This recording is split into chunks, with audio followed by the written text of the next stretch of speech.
Assalamualaikum teman-teman, perkenalkan nama saya Arifin Riswanti dengan NIM 2020-31020.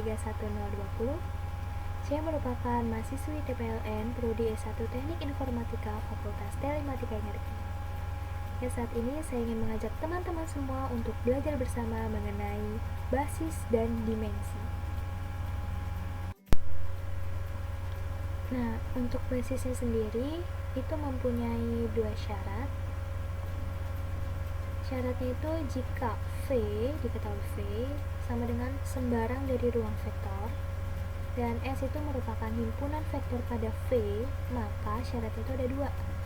S-nya itu harus bebas linear, dan S-nya itu harus membangun si V-nya itu. Lalu, dimensi itu misalkan itu dimensi V, maka lambangnya itu dim, V, itu merupakan banyaknya vektor-vektor pada suatu basis untuk si V-nya itu sendiri. Nah, di sini ada 3 penyebutan bahwa S bila himpunannya itu U1, U2 dan vektor-vektor lainnya sama dengan ini kan S-nya itu ruang vektor ya. Berarti ruang vektor S jika anggotanya seperti ini, maka disebutnya berdimensi terhingga. Nah, sedangkan kalau bukan anggotanya seperti ini, maka berdimensi tak terhingga. Lalu, bila ruang vektornya itu menggunakan atau berisikan himpunan kosong yang anggotanya itu 0, maka disebut berdimensi 0. Nah, langsung saja ke contoh soalnya. Misalkan nih, kita disuruh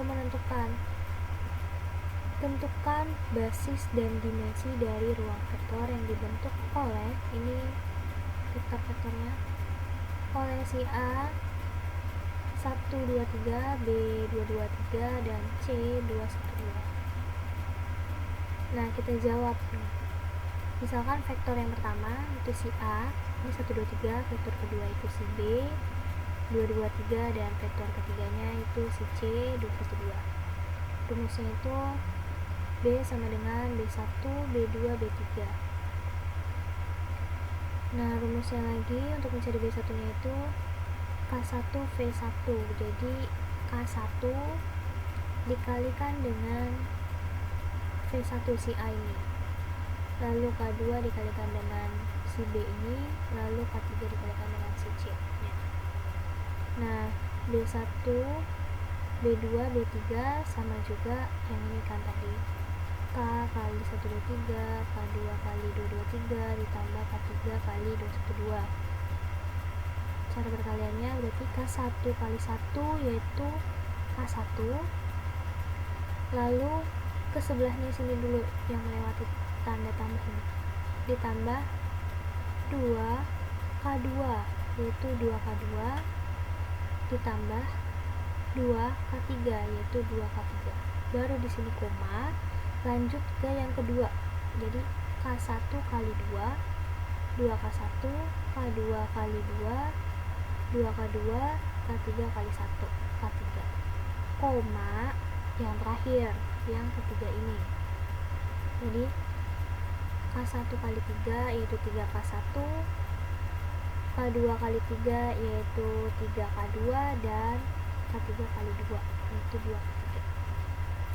Nah, setelah itu untuk membuktikan kan tadi syaratnya ada dua, yaitu harus bebas linear dan harus membangun kan syaratnya. Nah, kita tentukan dulu apakah dia ini bebas linear atau bukan.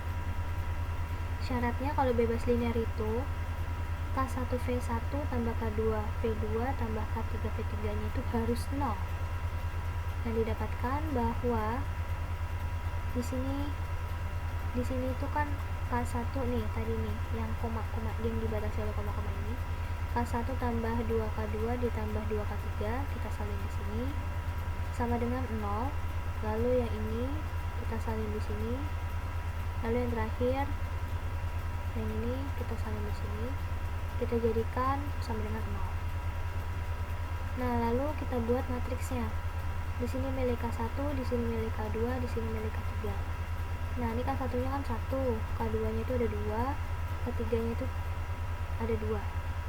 Lalu di sini 2, di sini 3, di sini 2, 3, di sini 2, 3. Lalu di sini 1, di sini 2, berarti di sini 1, sini 2. Dikalikan dengan K1, K2, K3 sama dengan 0, 0, 0. Nah, setelah itu kita cari determinannya. Setelah dikalikan tadi, kita cari determinannya. Cari determinannya itu anggap saja ini namanya matriks MK atau matriks koefisien. Setelah kita cari determinannya ini, saya menggunakan metode Sarus. Dihasilkanlah min 1. Nah, kalau misalkan determinannya itu bukan 0, maka bisa dikatakan bahwa si vektor-vektor ini bebas linear. Lalu selanjutnya di sini membuktikan apakah membangun. Nah, syaratnya itu kalau membangun K1 V1 tambah K2 V2 tambah K3 V3 itu sama dengan B. Nah, kalau tadi bebas linear itu kan sama dengan 0. Kalau membangun itu sama dengan B. Jadi di sini B1, B2, B3 ini masih sama menggunakan yang tadi di sini yang dibatasi oleh koma-koma ini. Lalu kita buat juga matriksnya. Matriksnya juga masih sama kan? 0, 1, 2, 1, 2, 2, 2, 2, 1, 2, 2, 1, 3, 3, 2, 3, 3, 2. Yang membedakan hanya di sini sama dengannya. Setelah itu kita cari juga determinan dari MK-nya itu, matriks koefisiennya. Nah, setelah kita cari, nah ini determinannya juga bukan 0. Maka kalau misalkan bukan 0, bisa dikatakan bahwa vektor-vektor tersebut itu membangun. Nah, sini balik lagi ke pertanyaannya yang tadi awal. Punya basis dan dimensi nggak ya? Jawabannya dari pembuktian tadi kedua syarat itu dinyatakan bahwa vektor tersebut merupakan basis ya. Kenapa? Karena tadi kan dari syarat pertama dia sudah terpenuhi ya, bahwa dia itu bebas linear, dan syarat keduanya juga terpenuhi bahwa dia itu membangun. Jadi merupakan basis. Nah, kalau misalkan dia merupakan basis, dia juga memiliki dimensi. Seperti itu. Nah, untuk mencari dimensinya itu caranya kita ambil ruang vektornya itu yang beranggotakan vektor-vektor yang tadi yang kita ketahui, vektor A, vektor B, dan vektor C. Nah, ruang vektor ini, si S ini adalah basis baku untuk R pangkat 3.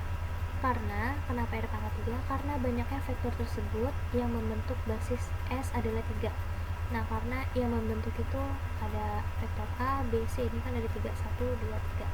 Maka R pangkat 3 itu disebutnya berdimensi 3. Mungkin cukup sekian untuk pembahasan materi basis dan dimensi. Kurang lebihnya mohon maaf. Semoga video ini bermanfaat. Terima kasih kepada teman-teman semua yang telah berkenan untuk belajar bersama. Salam sehat bahagia dan semangat selalu. Assalamualaikum warahmatullahi wabarakatuh.